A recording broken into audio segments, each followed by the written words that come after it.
Washington Avenue from the Temple Garden Block Association, which is Vice President of that seat. I'm also Secretary of Crown Heights Community Council, which is called CHCC. I am now sitting on the Transportation Committee. I would like to say on my second committee, my second meeting at the Transportation Committee,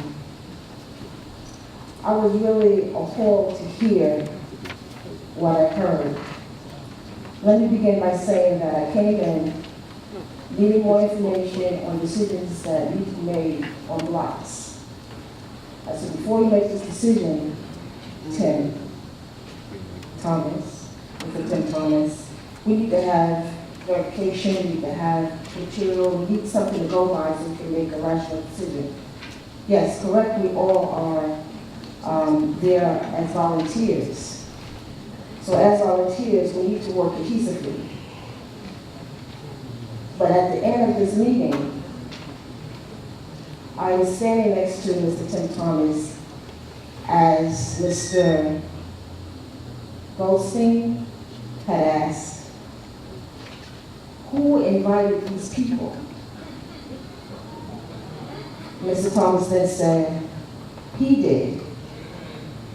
He put him on, he put those effing people in the committee. Wow. Okay, clown, my girlfriend heard that one. This one, I stood right next to him and I couldn't understand. He didn't care, I was standing there. As I stated, I hold the seat with District Council Local 1549. Now, we encumbered the whole city. We are a large local of almost 20,000 members, and we do have disputes, we do have arguments, but it's never at a level of profanity or any disrespect, let me tell you. I'm appalled. I'm appalled. He should not be holding a seat if he's going to conduct himself this way. Thank you. Thank you. Duly noted.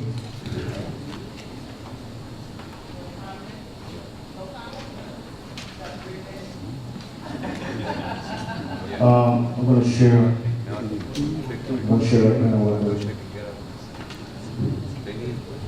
So, we've heard these allegations that was brought on behalf of Tim Thomas the other night, and they brought it again tonight before the full board. As chair of the board, we're going to make a decision at our next executive committee meeting, which we're going to have to call, which is going to take place in February, the future of the chair. And as I said before, under this administration, if we're trying to rebuild the trust in the community and rebuild transparency and cohesiveness, so to speak, we can't have this. And I asked from the beginning, from respect on behalf of the community to the board members and respect from the board members to the community. And if we can't have that in our meetings, I heard a resident tell me why we encouraged her to sign up, and she said, why should I sign up if we're going to have chair people to the board talk to members like this? And that's what she shared with me personally. So I'm going to bring this before our executive committee so we can go on a decision on what's the next steps to. Mr. Lawrence. Mr. Thomas. I just want to say, whatever she overheard was overheard. It was not during a meeting, and it was not said to her personally. I just said before executive committee. I mean, and my understanding from the executive was that I wasn't going to be put on trial. We're bringing before executive committee. Okay. Thank you. So the next person who's going to speak on Maple Street, we're still in open comment period. Maple Street Community Gardens, we have Mr. Jay Soret, who has 3 minutes to speak.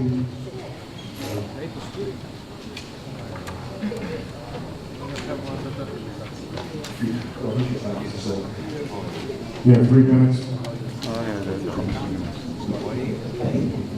Hello, my name is Jay Soren. I am on the Mueller Committee with CD9. I'm also on the CD17 on the Housing Committee. My interest is in the benefit and the good of the community.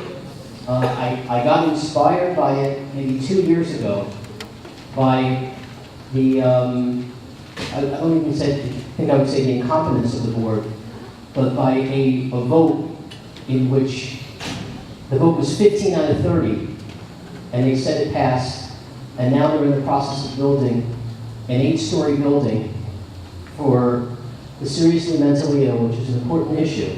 But there's one right down the block, 8 houses away.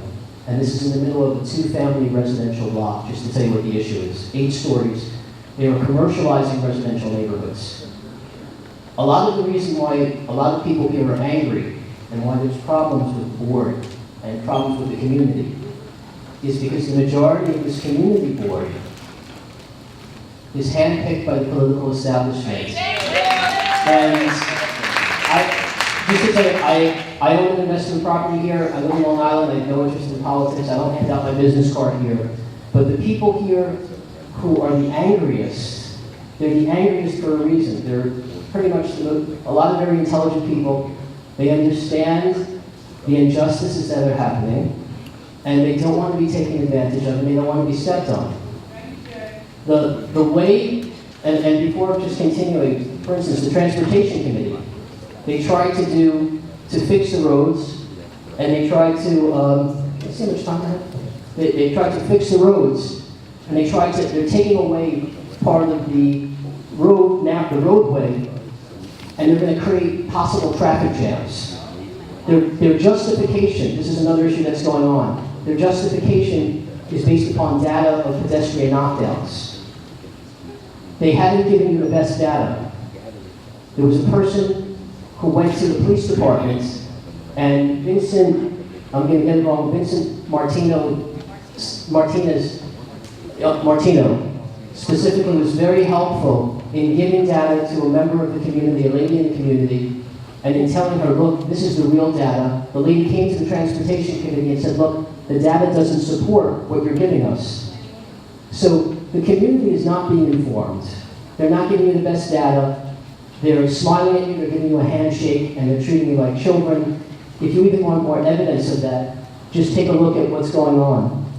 The politician, Maple Street, they're putting in a garden, and Jesse Hamilton is helping people in Prospect Gardens, but at 237 Maple Street, on my side of town, on the other side of the tracks, the other side of Nostrand Avenue, nothing is being done for 2 years. Jesse Hamilton, we need you to legislate, nothing is being done, and Darlene Neely, you haven't done anything for 2 years also.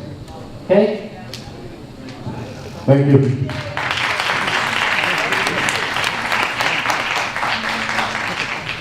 So, to the members, we're still in public comment period. 3 minutes for each person who's speaking. These are individuals who signed in before the meeting started. I'm going to ask you to come in this order to my left. Again, you have 3 minutes to speak. We have Ms. Alicia Boyd, Pamela Yard, Maxine Barnes, forgive me if I mispronounce your name, Vague Amos, and Janice Randall.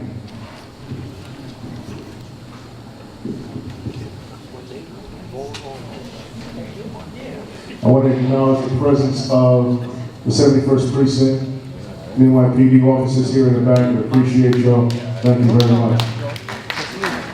Happy New Year to you guys. Sir. Hi, my name is Alicia, and I live on 89 Sterling Street. And I'm a part of Empire Study Group.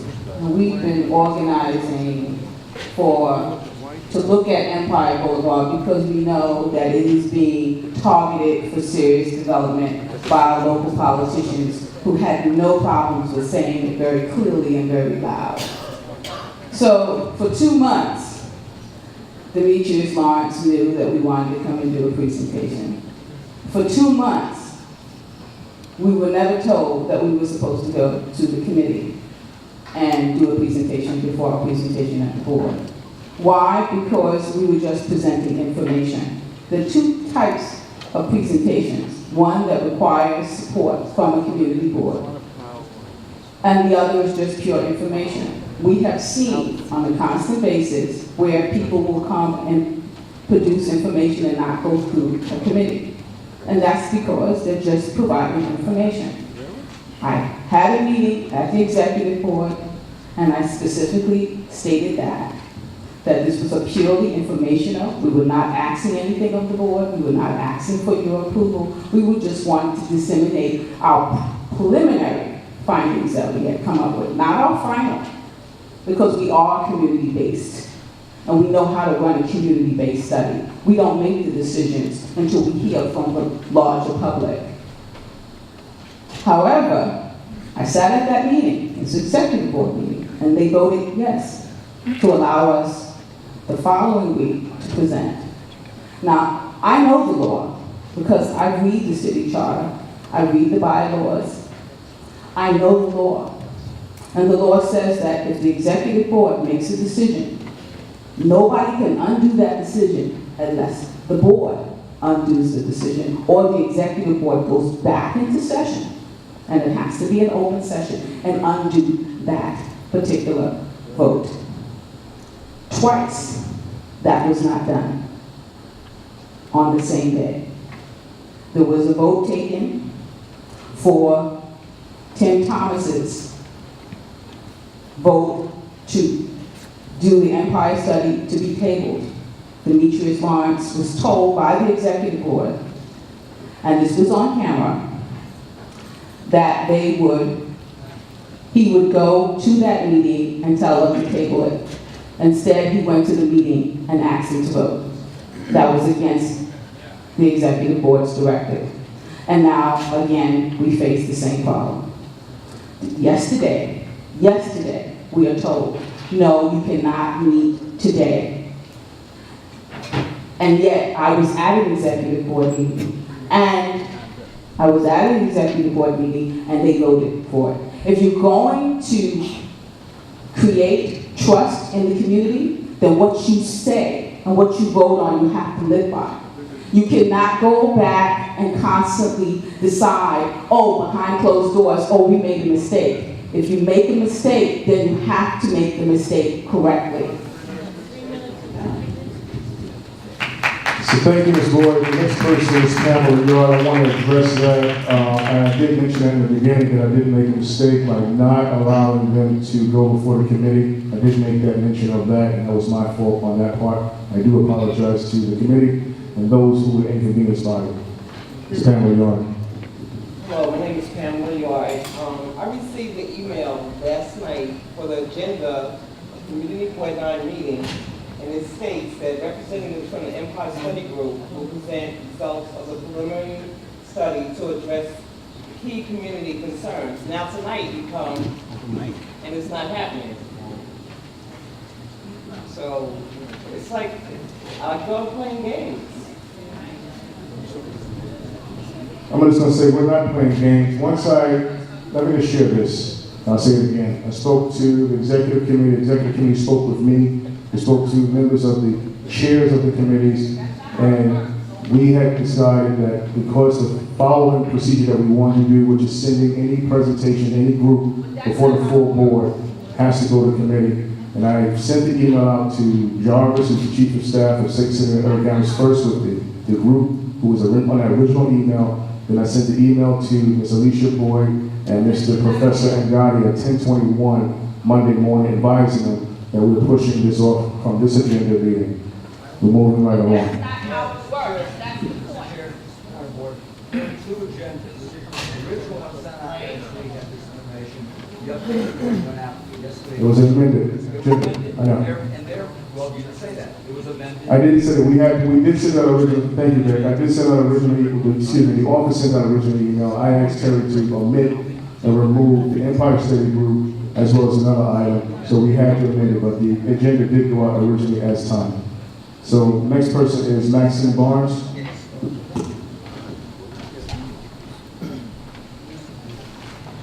Good evening, everybody. It is just so discouraging. You talk about respect, you talk about cohesiveness, you talk about transparency, and the day before you change and you don't even put on the amended agenda what happened. What about the cost of that? We had flyers, we had people scheduled to speak. You want us to be respectful, but you're not respecting us. It's very condescending how you make a mistake, okay? But God forbid that I move wrong, I'll be arrested, okay? something wrong with them. Something seriously wrong with what's going on here. There are rules and regulations, and again, you made a mistake. These mistakes are too voluminous. Is anybody going to reimburse us? We don't have politicians funding us.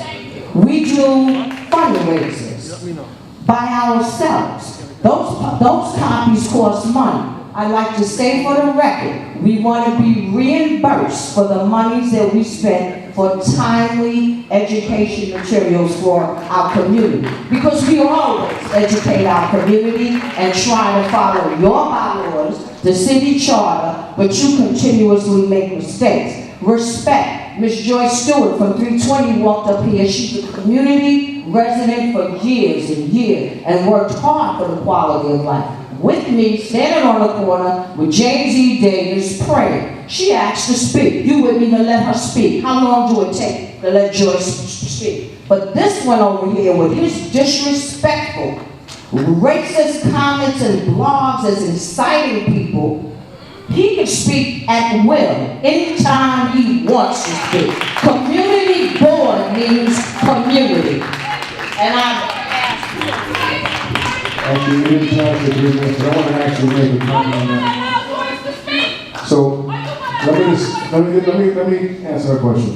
So, in the beginning, and we said this for every month, for those who want to speak in public comment, and the community board members to vouch for this, those who want to speak during public comment period, they can call the board office, which we have a sign-in sheet. I would never have a board member or anyone speak in public comment period if they didn't call in. Tim Thomas actually called the board office to speak during public comment period. To speak on, let me just finish please, to speak on Ms. Joyce Stewart, and I respect Ms. Joyce Stewart wholeheartedly. And I shared with her this, according to the policy that we have adopted, anyone who's wishing to speak a public comment period who comes to sign in have to come and speak and sign in 15 minutes after the, 15 minutes before the board meeting starts. She came to me at 8:20. Excuse me, 7:20, 7:35. Okay, we have to move on. So you're going to deny this woman the opportunity to speak? I'm following our policy. Thank you. And Ms. Stewart, with all due respect, I share this with you. You can call for next time. Thank you. So Mr. Vaughn, honest. We're going to move on this board.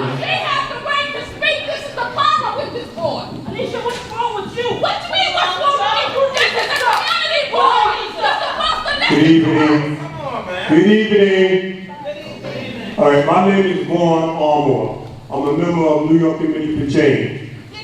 If you saw the State of the Union and you see the big picture behind Governor Cuomo, that was me.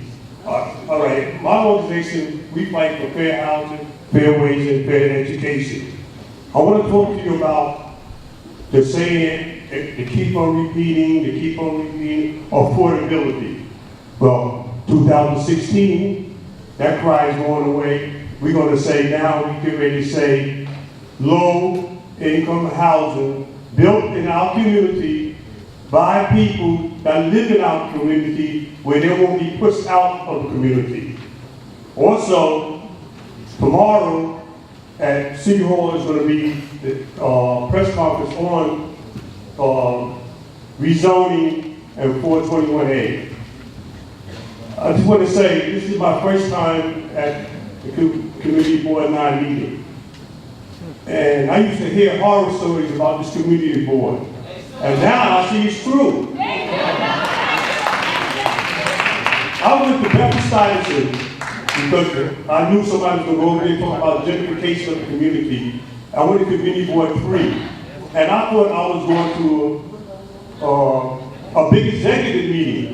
They have the table squared out, the community board sits in the square, the people sit in front, and there's no disorder. Nobody stands up yelling, pointing at the community, pointing at the board members going back at them. This is terrible. This is our community. This is why the developers come in and build what they want to build and push us out of our community because there's no organized. It's not organized. It's saying, this is our community. I always say, when your community's under attack, what do? Stand up, fight back. So now we fight amongst each other, So these developers coming in, and they get a tax break. They build a building, a big building, like an 8-story building, with the young man just said earlier, and they say, oh, I'm gonna give you 20% low income, and that 20% low income becomes $40,000 a year for a family of 4. If I'm on fixed income or Social Security, I can't afford to live there. So what happened? A long-time resident like me or my significant other, my girlfriend, that been living here 45 years. When they build these buildings, you can't get in them. But in the meanwhile, we sitting here bickering amongst the board, and the board bickering amongst the people. And I find it insulting for somebody to get up here and